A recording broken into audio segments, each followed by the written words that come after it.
Previously, we completed several tasks in the Brothel of Slaking intellectual lusts, recruited the enlightened succubus Fall from Grace, received an Armor class bonus from QC, helped Juliet in Montego, and spoke with Ionis about his daughter Dionara. The lower ward continues to reveal its secrets.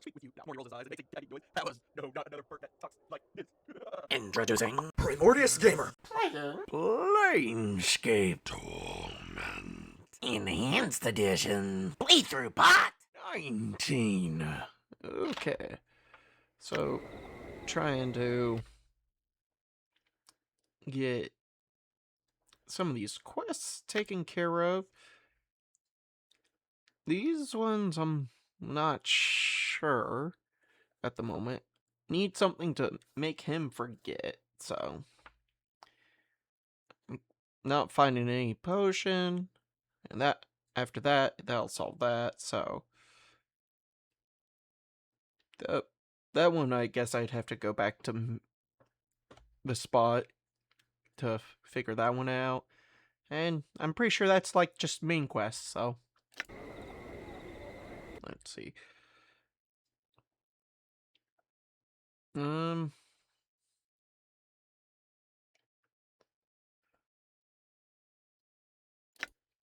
All right. There's something down there. It shall be done. There? If I'm not mistaken, those hurt quite a bit. Right, yep, they definitely hurt quite a bit. Faith lend me strength. Okay, they hurt me a lot. So I just guess, well, then get a mage right now. Probably not a good idea to keep throwing them in the front like that.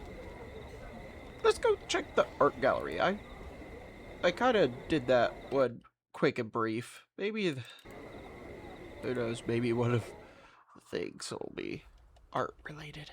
Okay. I'm gone.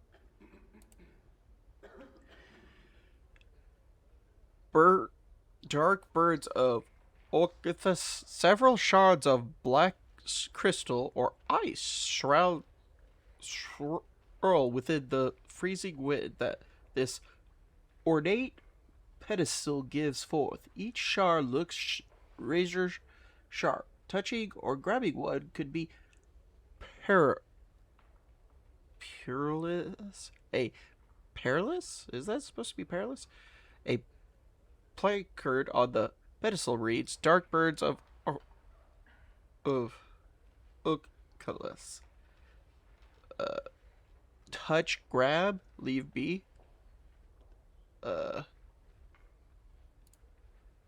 As you reach to touch one of the swirling shards, your finger enters the ice wind that raises from the pedestal. Instantly, a coat of numbing frost forms around your finger, causing you to momentarily draw back.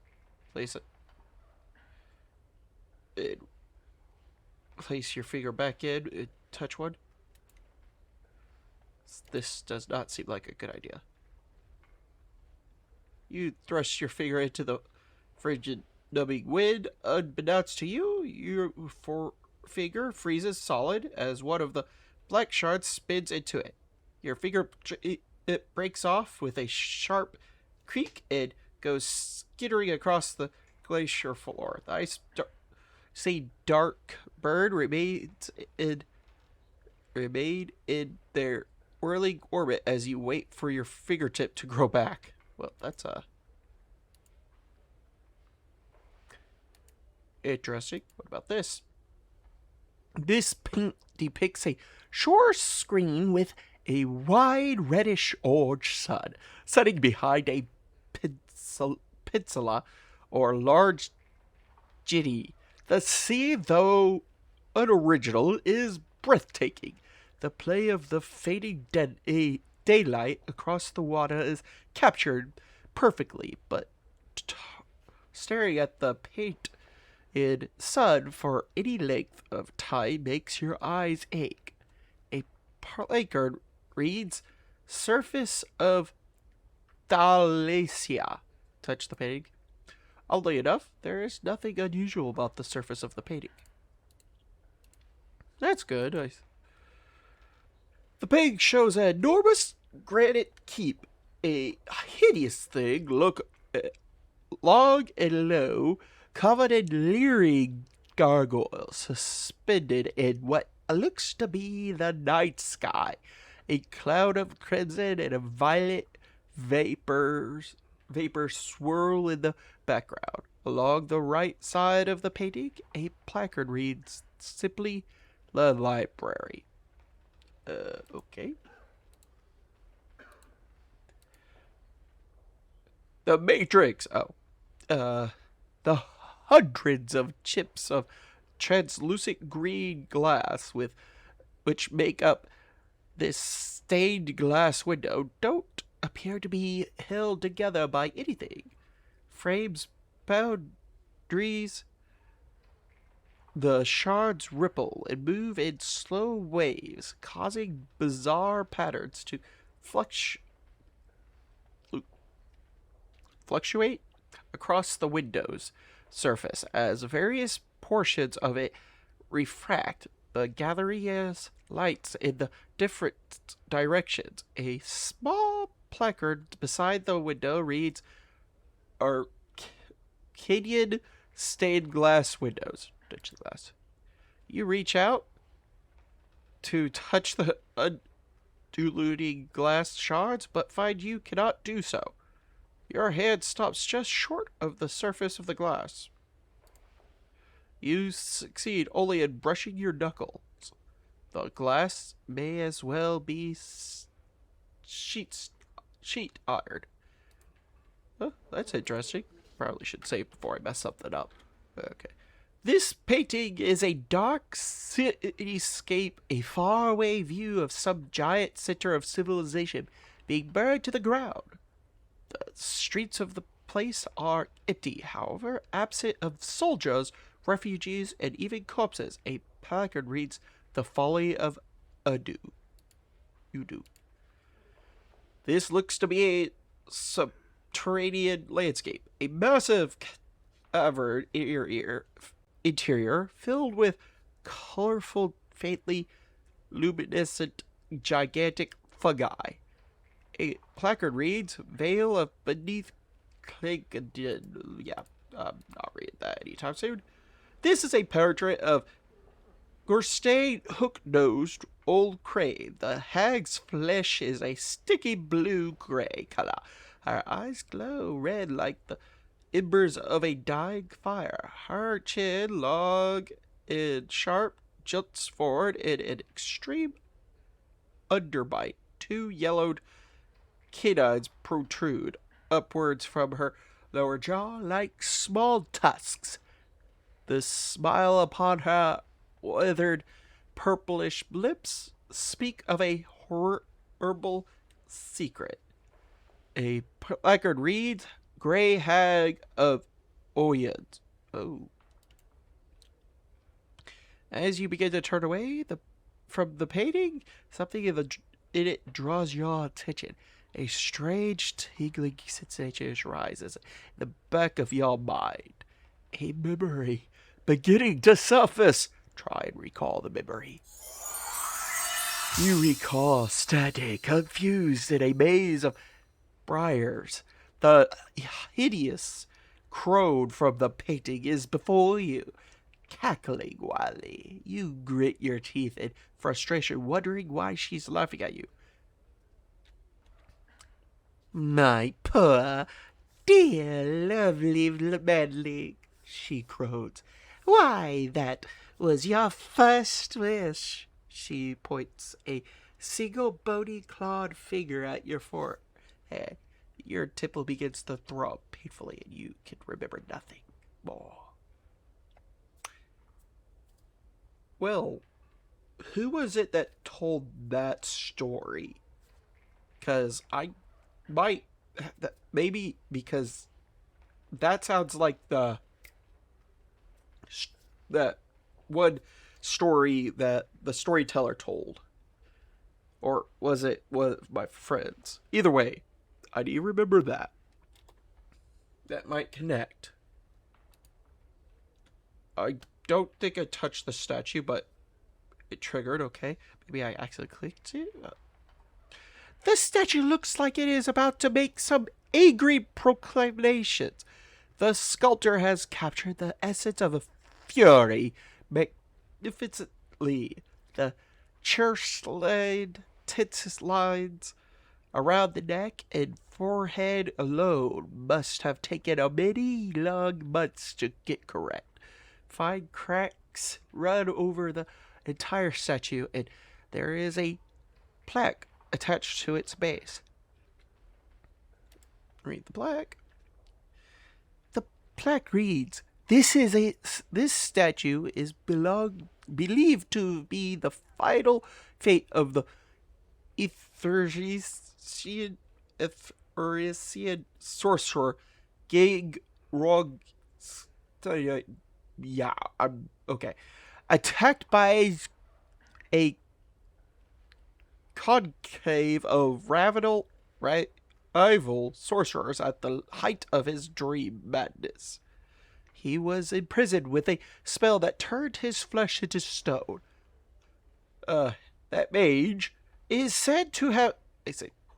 sorcerer is said to have been frozen with a final, awful curse still upon his lips. A curse so terrible that it was never meant to be spoken by the lips of a living man. Examine the statue. This statue looks to be... Okay, that's... Examine the crack. You carefully examine the cracks that run like a network of fine black veins along the statue's surface. At one point, near its inner arm, is a section where an entire splinter of stone looks ready to come off. Break the piece off. Read the plaque.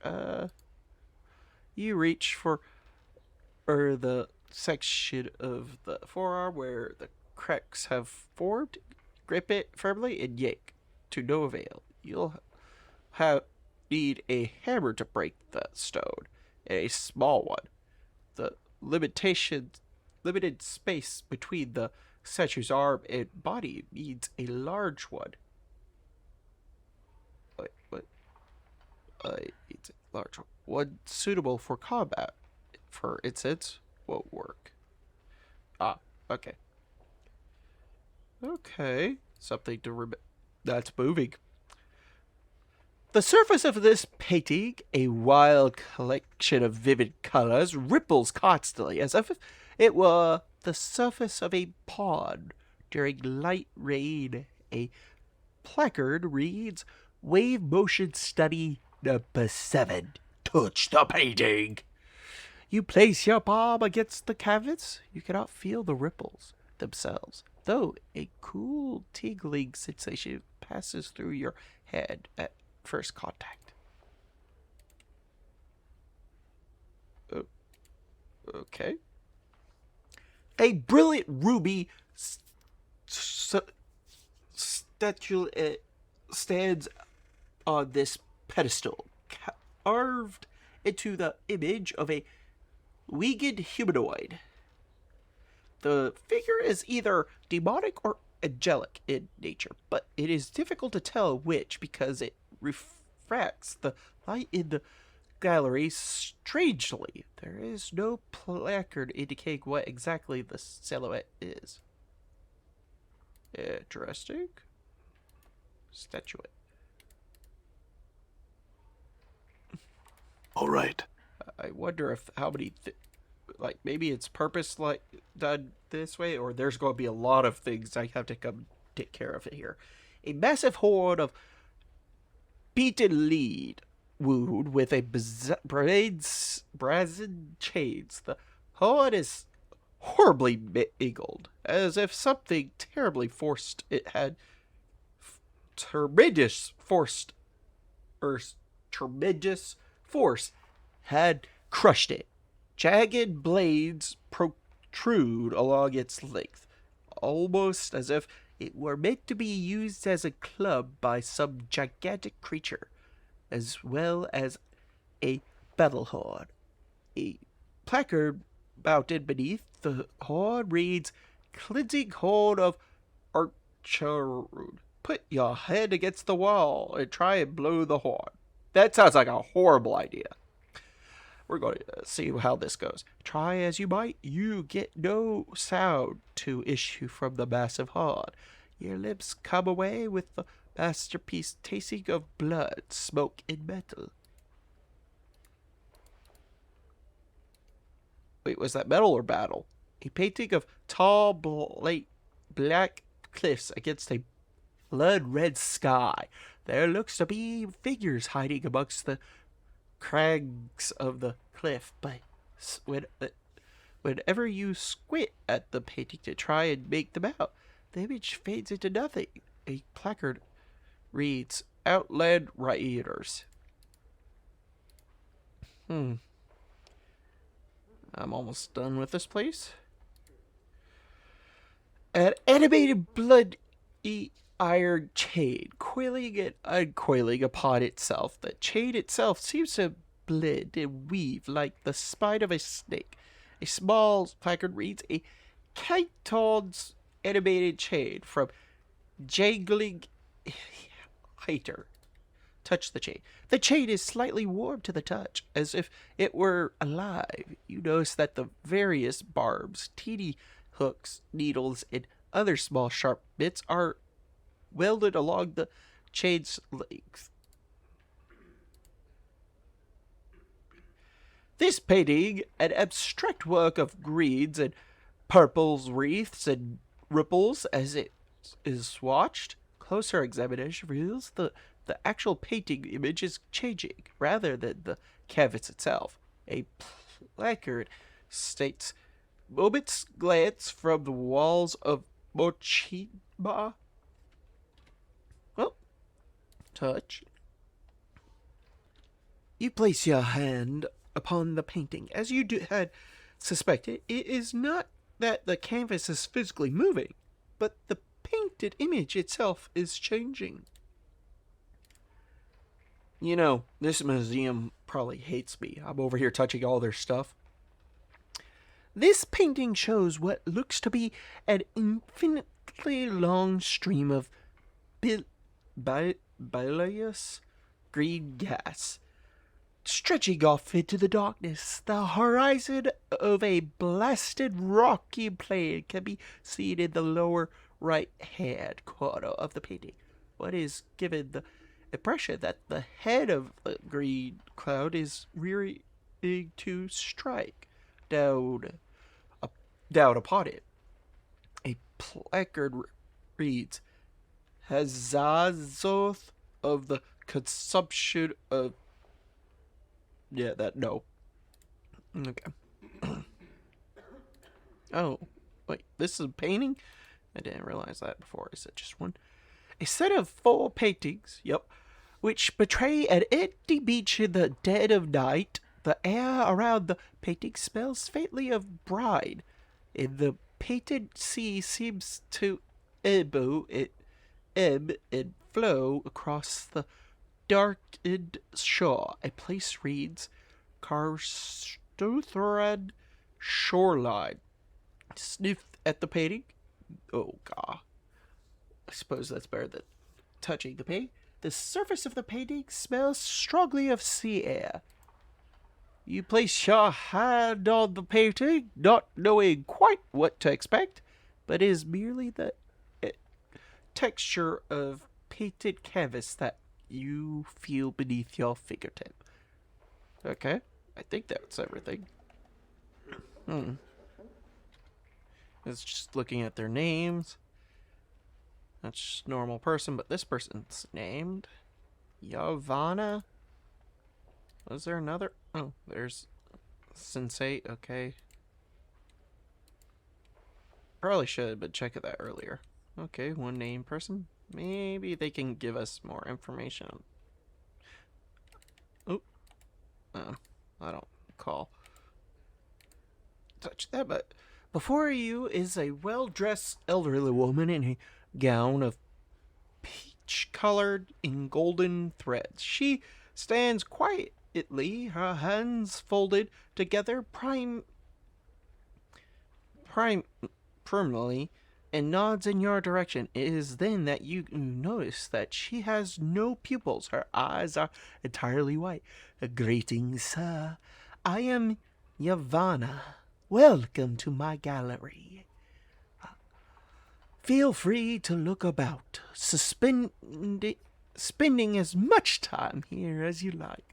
Should you have questions regarding any of the pieces, do not hesitate to ask me of them. I had some questions, Yvana. Yeah, there's quite a few pieces. One moment, sir. Your voice, it is heavy with age and wounds. Would you be so kind as to permit me to touch your face? Yes, go ahead. Yvana smiles gently, running her hand over the skin of your face. She frowns, looking slightly puzzled.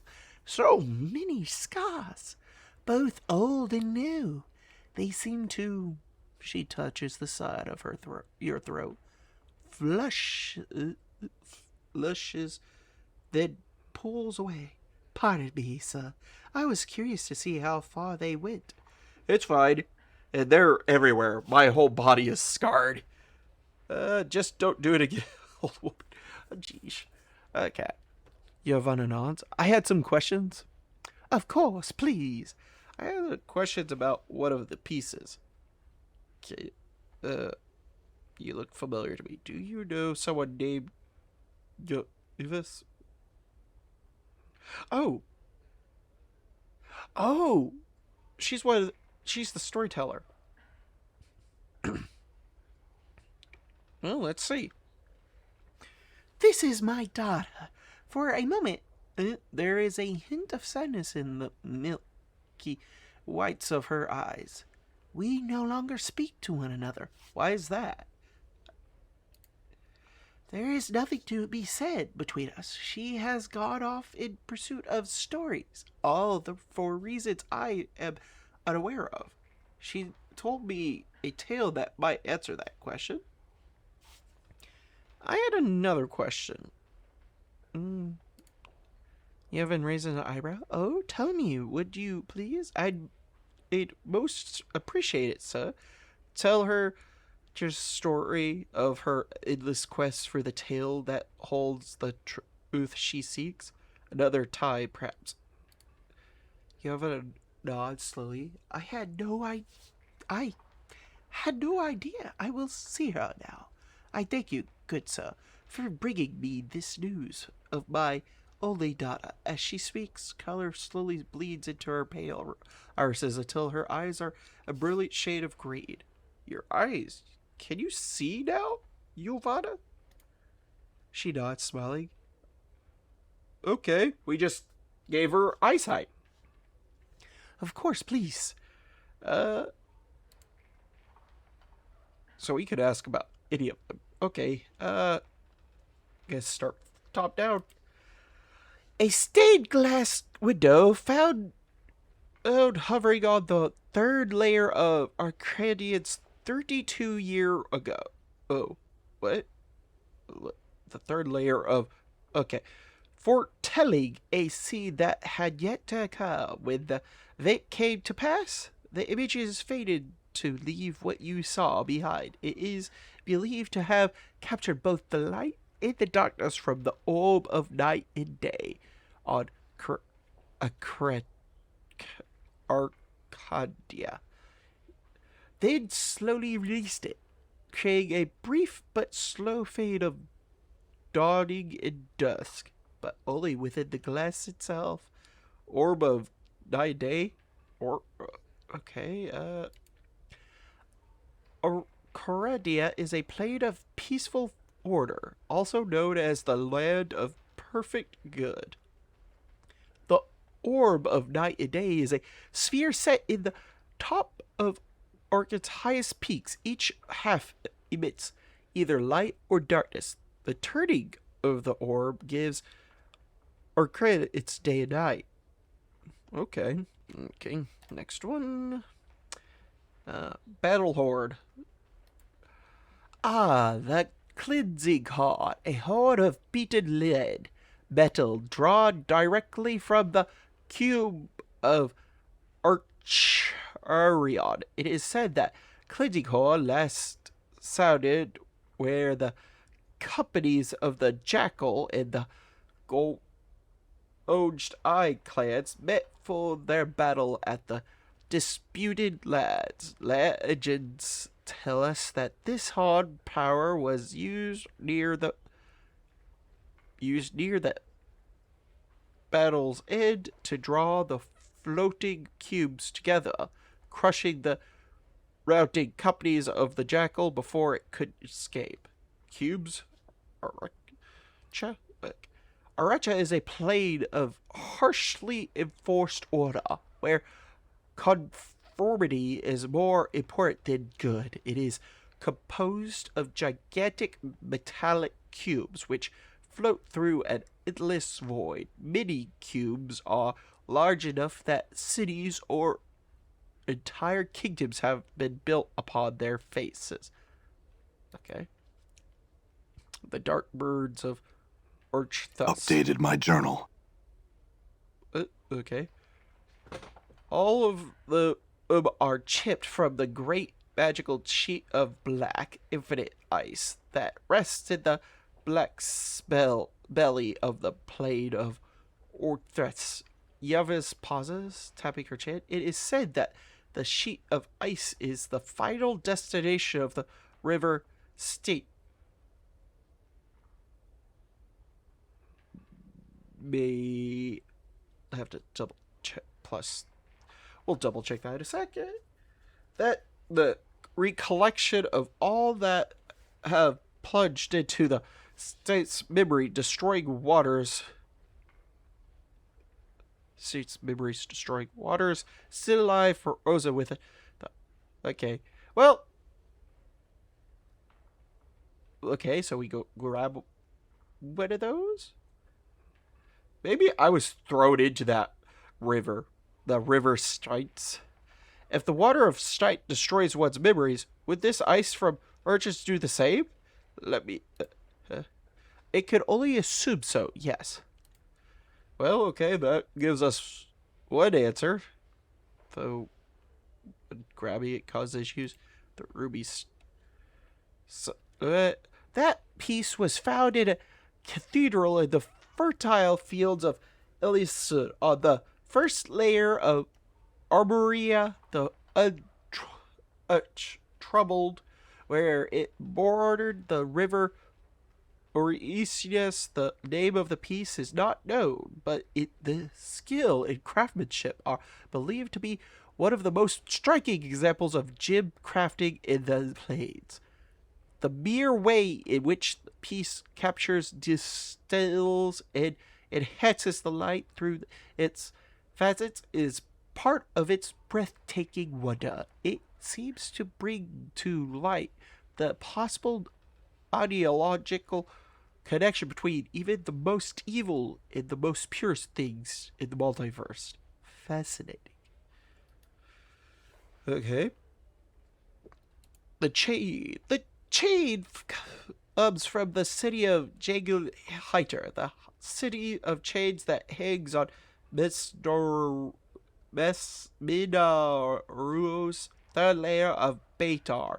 The chains are the finest in the multiverse, but the inhabitants of Jagelhiter are malicious and cruel, using the chains as living weapons against all that enter their city and violate their laws.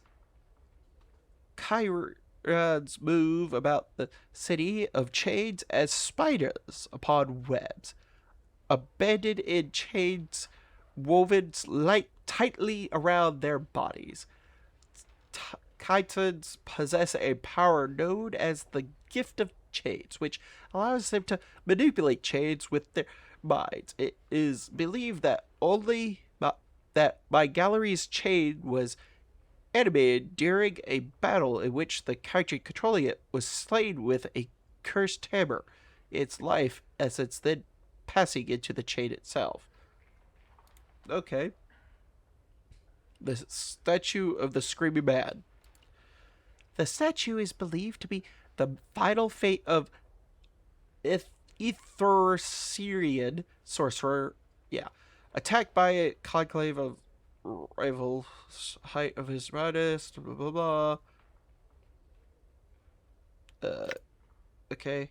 It is said that the fury of the curse was enough to blister the flesh from the bones of those that heard it, and that it could even shatter the stones themselves. So it could almost shatter himself. Okay. That's one of the paintings. Just let me ask you about something else. Oh, I could go through all the paintings too. One moment. I guess here we go. Yeah, is a layer of beast lens which is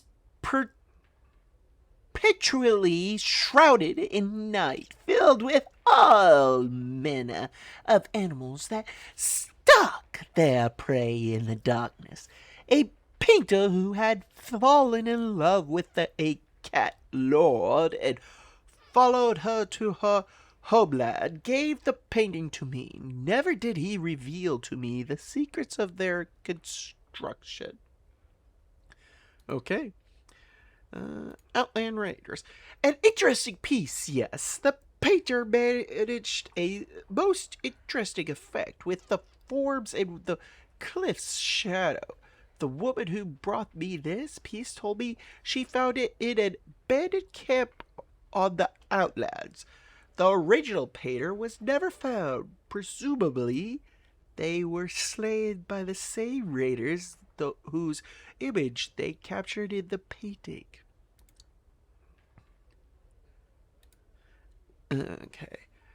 This painting is a copy from the wall of one of the gatehouses, Sigil's largest asylum. Cell walls. All the occupants could speak with Hazabath has consumed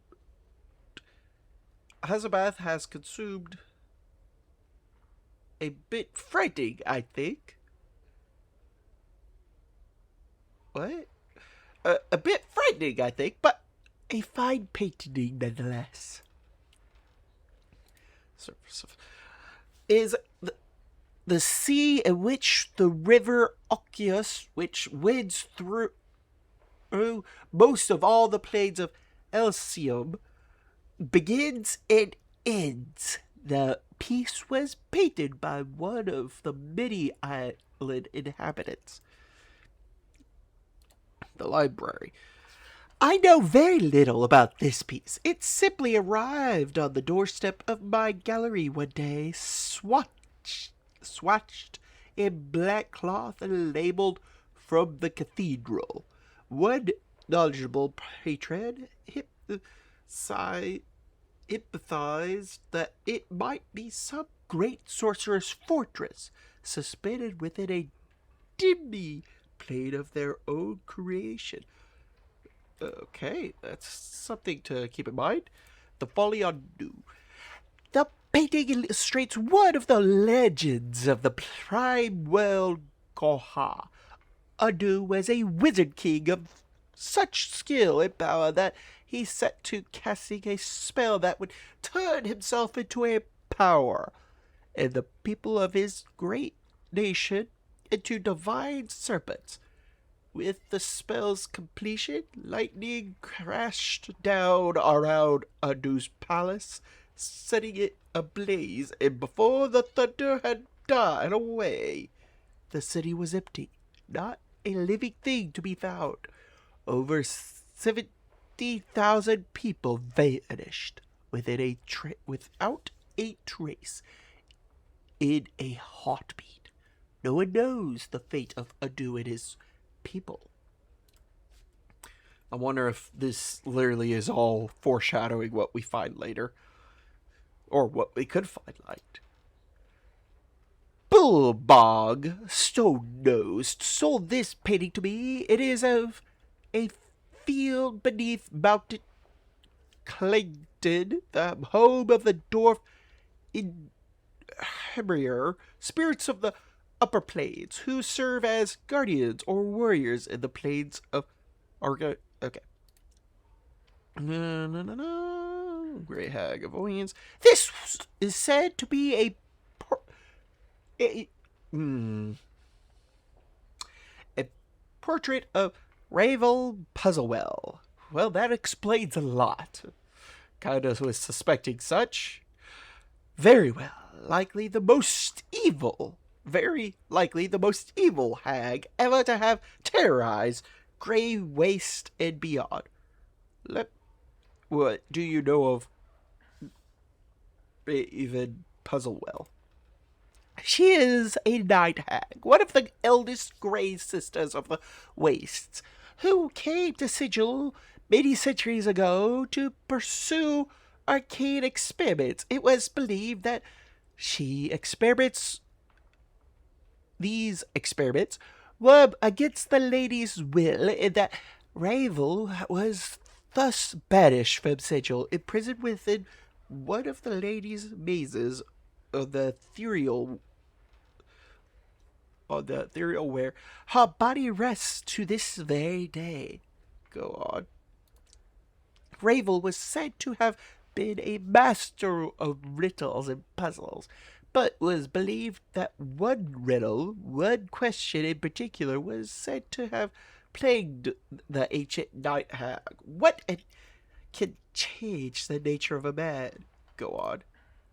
She issued a challenge to any who were interested. She promised to instruct any who came to her in her craft, if they could only answer the question to her satisfaction. If they could not, they could to be her next meal. Many died coveting Ravel's teachings, and it is believed that until her final hours in Sigil, Ravel never discovered the answer to her question. Ravel's cry was believed to be some means of trying to shatter the cage, trying to crack open Sigil itself. For some unknown reason, Yvonne sighs, this is all I know of her. Where can I find work? Where can I find work here? Oh, she already answered that.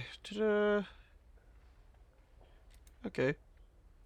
Let's go grab this then. As you reach for another, your finger enters the coat. You thrust your hand into the frigid. Unbeknownst to you, your entire hand freezes and solid as you wrap it around one of the shards. As another of the black shards spins into your fist, your hand breaks off of the wrist with a sharp crack. It goes clattering across the gallery floor. Pick your hand up and stick it back on, quick.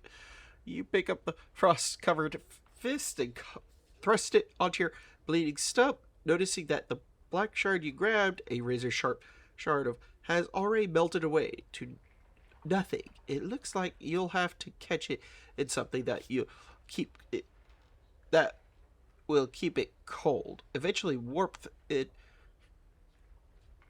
feeling retreats your hand as your tissues thaw and regenerate. Leave. Oh no, it's okay. Do we got anything that could potentially be used? Well, I guess if we did, probably would have used it. Okay, I gotta go find something kind of container. Let's double check, see if they had anything that could be used as a cup or bowl or yes, I have.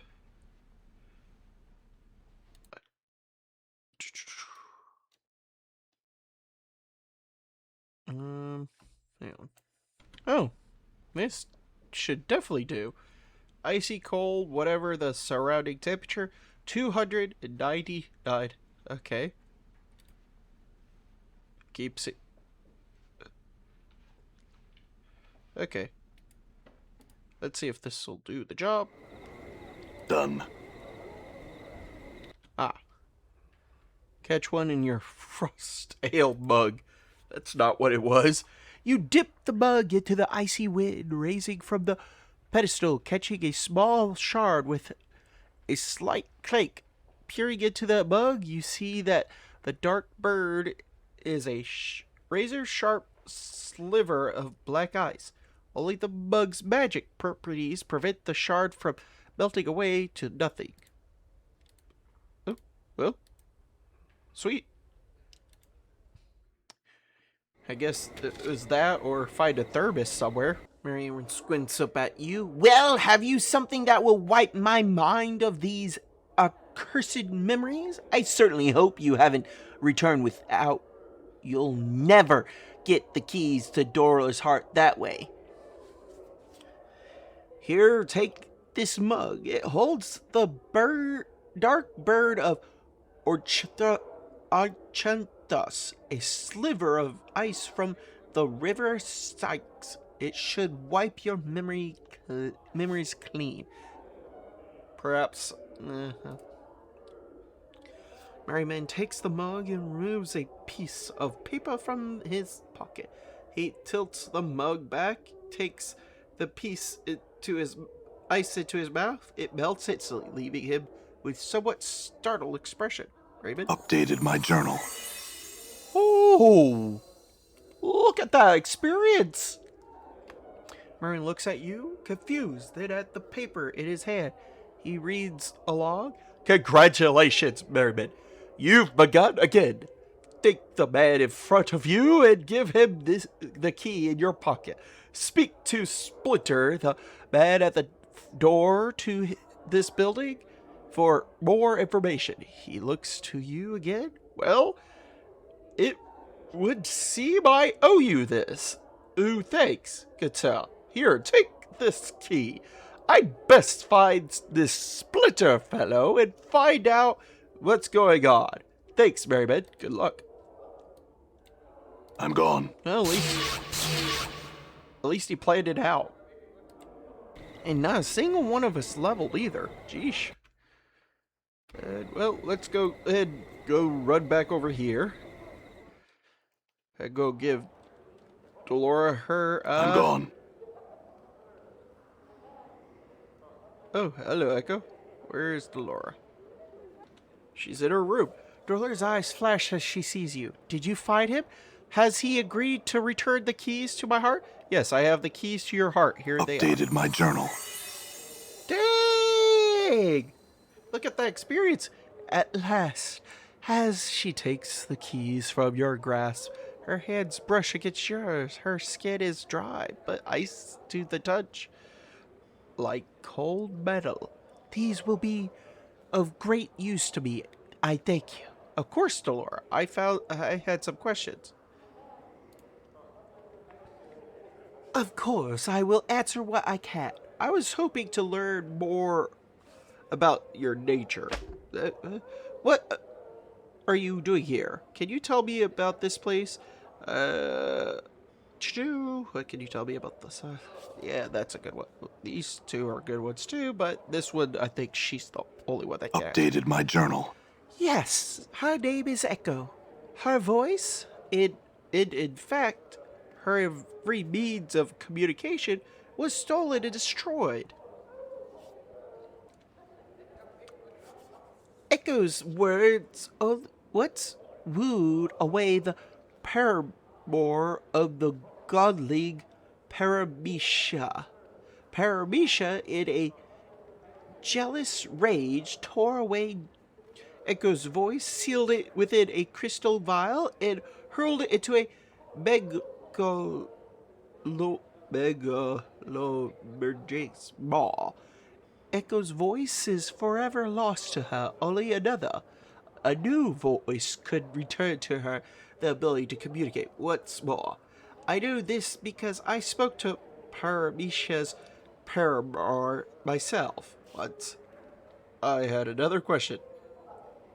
Oh, that sounds like a really, okay. I guess, there's all kinds of things people be losing in this game.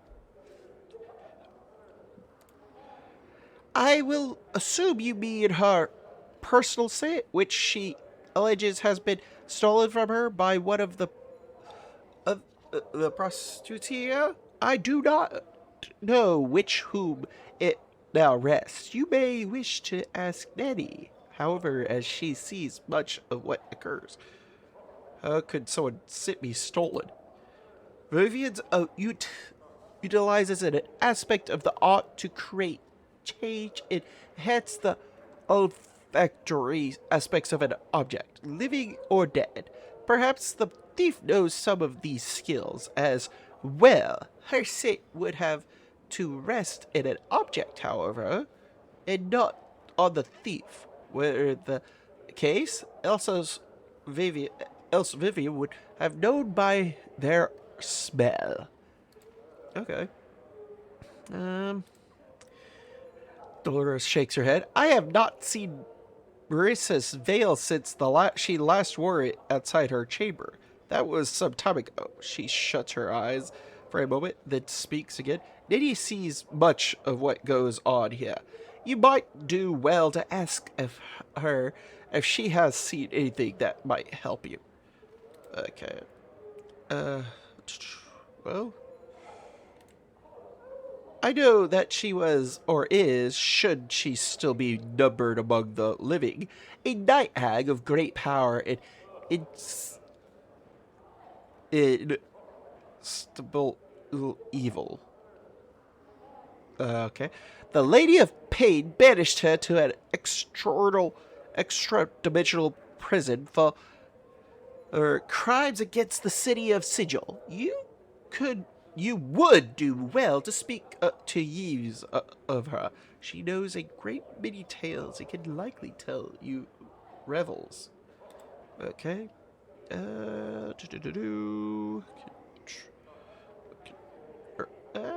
Yeah, this.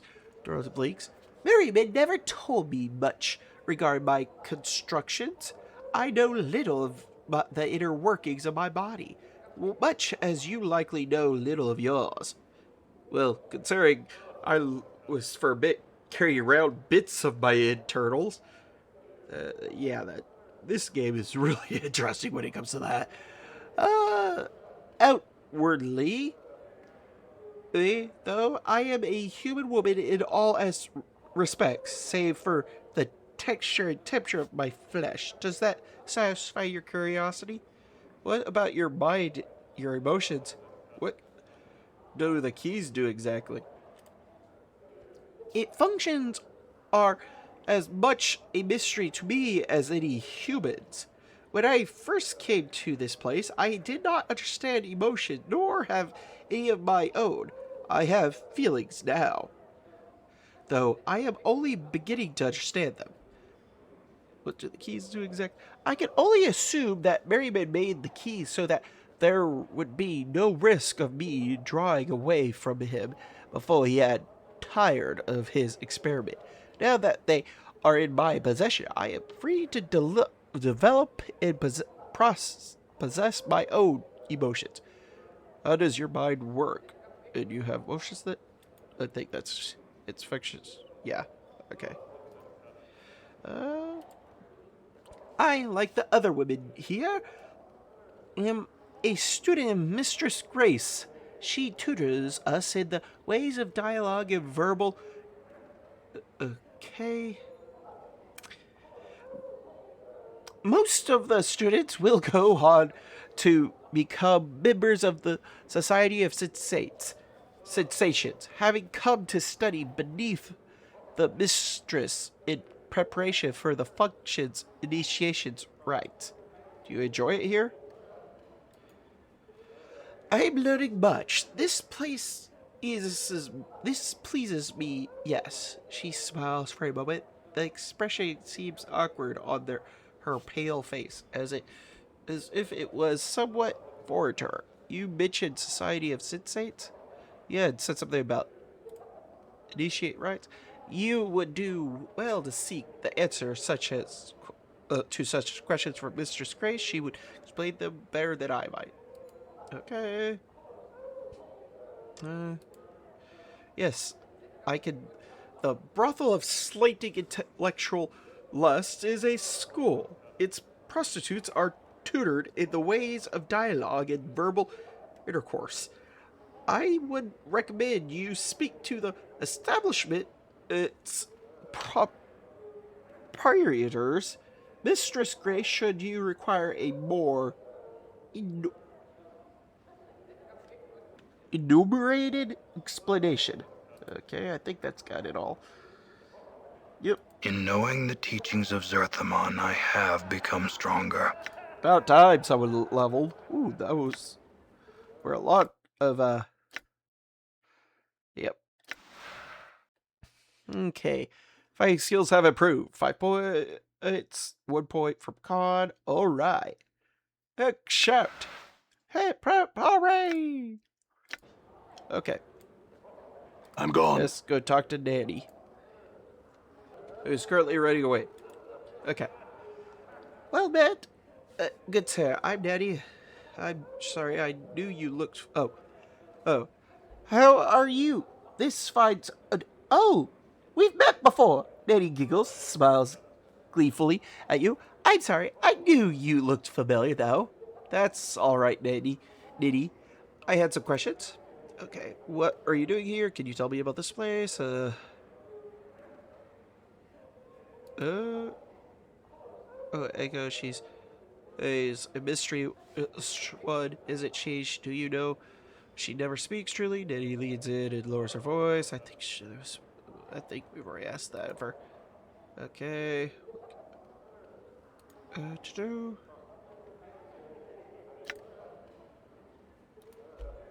It looks like I've already asked her all the questions. Okay. Oh, okay. She was, there was, wait. Okay. Mistress Chambers recently, is that connected with the missing veil somehow? Trying to find a scent. This is new, so. Flies into a rage. Who told you that? She suddenly falls silent, glaring at you through narrowed eyes. If I was there, Burke, I didn't take her filthy veil. Search my room if you'd like. I catch you sniffing at my breeches, though. I'll see it to you never are allowed in here again. Why would anyone ever sniff at your breeches? Updated my journal. Beats me. Someone's sneaked more than a few pair of them, though. My favorite leather breasts, too, with the iron studs. She hopes angrily. Another stolen item. I had another question.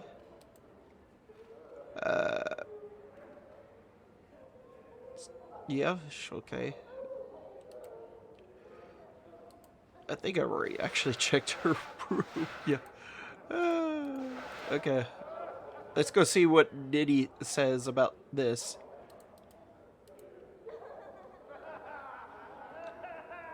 Well, man. Kim said someone's been taking things from her room, too. Have you seen anything Updated my odd? journal. His eyes suddenly go wide. Oh, that's right. You know what? I saw a man sneaking out of Kim's room while she was out. Talking to a patron. I watched the front doors all that day, but he never even left. Isn't that odd? I don't think he could have made it out a window, and so I never figured out where he went. And then I totally forgot about it. Weird, huh? Yes, it is. I had another question. Actually, I think that...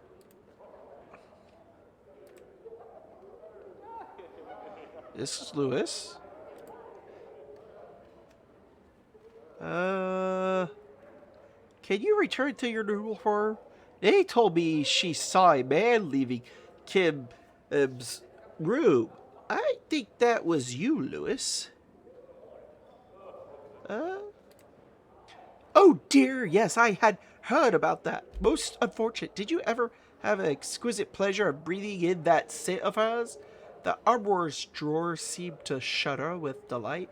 Absolute wondrous it was, but sadly, no. I know not where good Lady Vivian sit is to be found.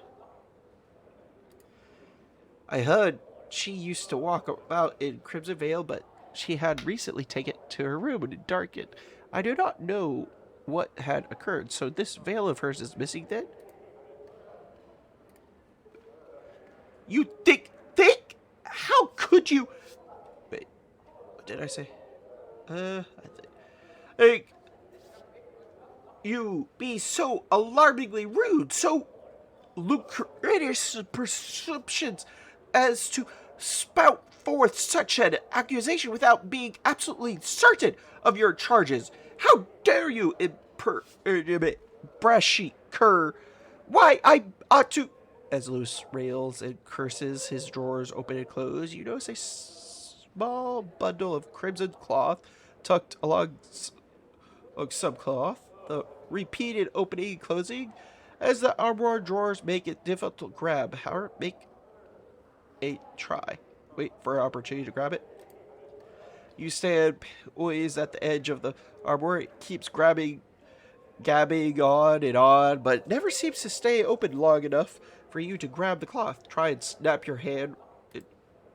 You simply cannot move your hand quickly enough to snatch the crimson cloth from Lewis within Lewis. At the most you could accomplish would be getting your fingers crushed. Give me the crimson cloth. Pull open the drawer to get the cloth.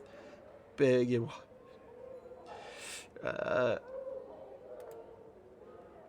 whoop, never. The drawer remains closed. You hear it puffing and wheezing from the extra. Go. Oh, wait, you barbarian. Give the cloth, Lewis. Whoa, never.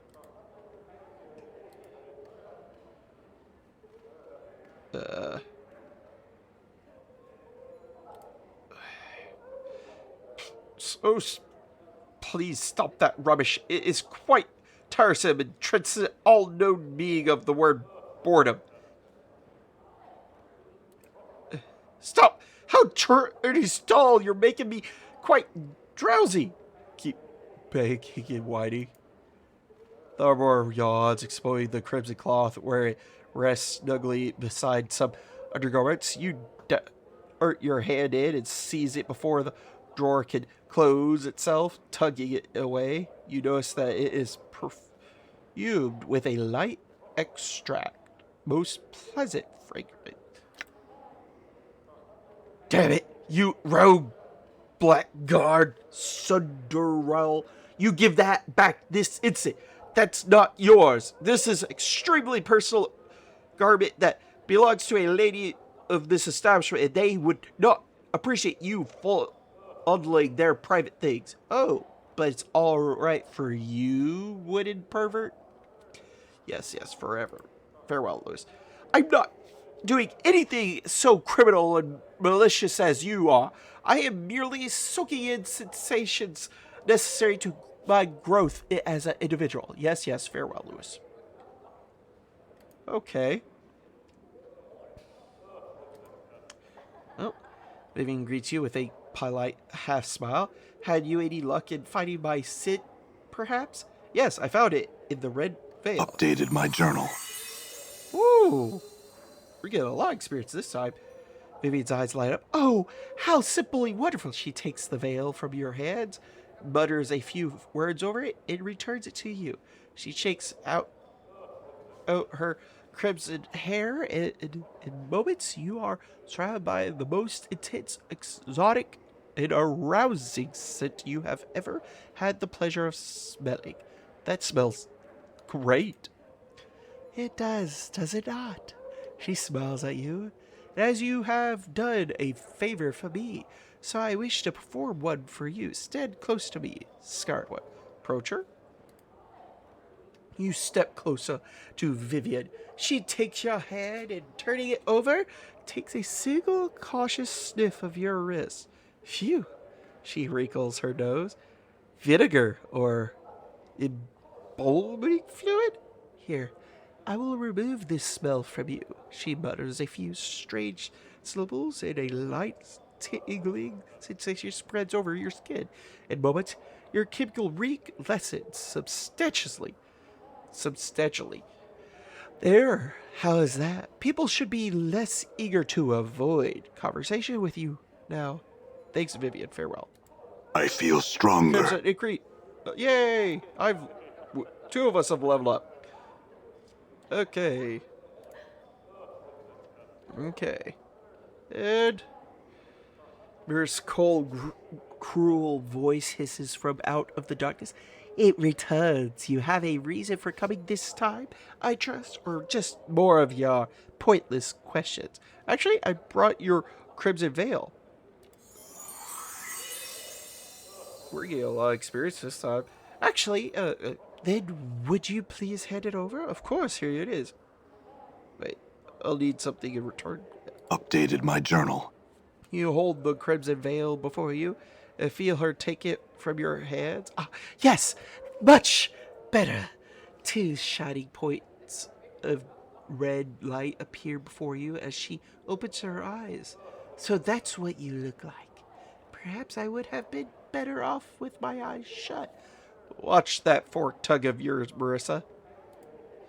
Do not get me even start. Do not get me even started. Could you turn my... I think that's... Read it. I suppose I could. Why, do you happen to have me carry a lily? Yes, I am. Head it here, then. Ursa takes the happy little creature from your hands. It chirps happily. Boing, boing, unaware of its impending fate. I just kind of feel bad. With an eerie flash of sickly red light, the gleeful limbs chirping comes to an abrupt and disquieting stop.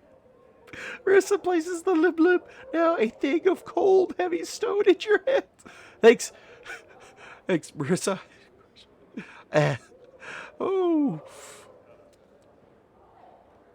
The flames grow within me.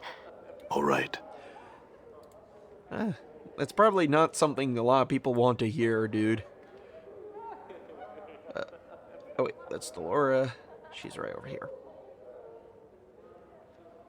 Okay. Wait, do we not give her... Oh, okay, well. So she doesn't get those back, okay. Well, I guess we'll see if Fall from Grace will tell her a story. Grace turns to Yves. I have no story that I wish to share with you today, Tail Chaser. I cannot let you extinguish my library before I can find more stories. Maybe it was this one? I'm sure magical help. Yeah. I guess we will just go with this. Is there another one I can... It doesn't look like I could. Okay. Well, yep. Have you spoken to your mom? She's not smelling. I have. Thank you. My pleasure. I have another question. Okay. Well, I guess check, see what quests I got left. Well, I'm back to where I was before I walked in here. Might as well just get the leveling up out of the way. Spell memorize abilities have increased. Awesome. One characteristic point increased. Okay. That probably would be a good idea to put it into, let's see, probably dexterity, keep myself alive. Con, I'd get more HP. I will go with dexterity. Okay, and next on the totem pole. Ooh, we'll just do 5, 5, 5, and 5. Okay. And she gained 4. Okay. And him. Haha! Another spell has increased. Oh, and he gets 6 hit points. Okay, well. Oh, I gained 4. I didn't see that part.